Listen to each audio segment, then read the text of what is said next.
Hello friends, இன்னைக்கான lunch என்னன்னு பார்ப்போங்களா? நம்ம பிளேட்டில் வந்துட்டு கிழங்கு, பீன்ஸு, கேரட்டு 3 கட் பண்ணி வச்சுருந்தேங்க. அது 3யும் பொரியல் பண்ணுறதுக்காக ஒரு பவுலில் தண்ணி எடுத்து போட்டுட்டு ஆன் பண்ணிட்டேங்க. ஸோ இன் பிட்வீன் பார்த்தீங்கன்னாக்க வெள்ளை வெங்காயம், வரமிளகா, வெங்காயம் வெந்தய பொடி, புளி தண்ணி இதெல்லாம் ரெடி பண்ணி வச்சுருந்தேங்க. ஸோ இதெல்லாம் எதுக்கு அப்படின்றது உங்களுக்கே தெரியும். புளியோதரை பண்ணுறதுக்காகத்தாங்க. ரொம்ப சிம்பிளாக தான் பண்ணியிருந்தேன். வேர்க்கடலைலாம் எதுவும் போட கிடையாது. ஸோ நல்லெண்ணெய் ஒரு பாத்திரத்தில் எடுத்துட்டு கடுகு போட்டு தாளிச்சிட்டேங்க. அது கூட வந்துட்டு வெங்காயம், வரமிளகாய் 2யும் போட்டு வணக்கிட்டு தேவையான அளவுக்கு அந்த வெங்காயம் வணங்குற அளவுக்கு உப்பும் ப்ரௌன் சுகரும் அது கூடயே ஆட் பண்ணிட்டேங்க. அது கூட வந்துட்டு நான் மஞ்சத்தூளும் ஆட் பண்ணி நல்லா வதக்கிட்டேங்க. வதக்கின கடைசியில் வெள்ளை வெங்காயமும் போட்டுக்கிட்டேன். வெள்ளை வெங்காயம் வந்துட்டு இந்த இதுக்கு போட்டால் ரொம்ப நல்லா இருக்கும் புளியோதரைக்கு.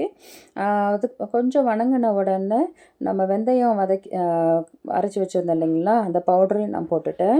ஸோ இது வந்துட்டு ரொம்ப அதிகமாக வணங்கக்கூடாது. இதுக்கு அடுத்து வந்துட்டு மெஷப் பண்ணி வச்சுருந்த தண்ணியை நான் ஆட் பண்ணிட்டேன். இந்த புளியோதரைக்கு வந்துட்டு 1:3 அந்த ரேஷியோவில் தண்ணி ஆட் பண்ணிக்கணுங்க.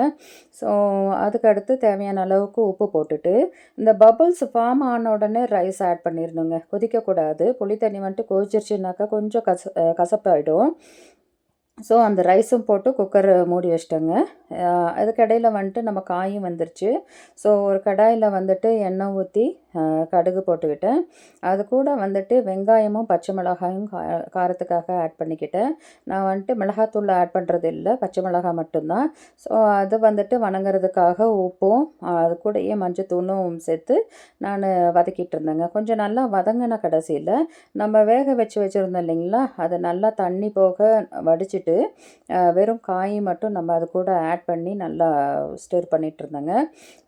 ஸோ அது நல்லா ஓரளவுக்கு அந்த தண்ணியெல்லாம் கொஞ்சம் ட்ரை ஆன கடைசியில் தேங்காய் துருவல் வந்துட்டு அது கூட ஆட் பண்ணிவிட்டு நம்ம ஃபினிஷ் பண்ணிட வேண்டியதுதாங்க. ஸோ இந்த பொரியல் தான் நான் வந்துட்டு இன்றைக்கி எடுத்துகிட்டு போகிறேன். இந்த புளியோதரைக்கும் இந்த பொரியலுக்கும் என்ன காம்பினேஷன் அப்படின்ட்டு எனக்கே தெரியலங்க. ஸோ இது என்ன ஆயிடுச்சு அப்படின்னு சொன்னாக்க, ஒரு திடீர்னு ட்விஸ்ட் ஆயிடுச்சுங்க. நான் செஞ்ச புளியோதரையை வந்துட்டு பிரேக்குக்கு எடுத்துகிட்டு திடீர்னு ஒரு நினப்பு வந்து ஒரு பிரியாணியும் செஞ்சாச்சுங்க. அந்த பிரியாணி செஞ்சதை நான் வந்துட்டு வீடியோ எடுக்க முடியல. ஏன்னாக்கா அதை லாஸ்ட் மினிட்ல மடமடன்னு செஞ்சது. ஸோ அந்த பிரியாணி தான் நான் லஞ்சுக்கு கொண்டு போயிருந்தேன்.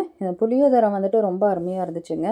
ஸோ அதை வந்துட்டு நான் பிரேக்குக்காக எடுத்துக்கிட்டேன். பிரேக்கில் டீச்சர்ஸோடு சாப்பிட்றதுக்கு அந்த புளியோதரை எடுத்துகிட்டு லஞ்சுக்கு வந்துட்டு பிரியாணியும் அந்த பொரியலையும் எடுத்துக்கிட்டேன்.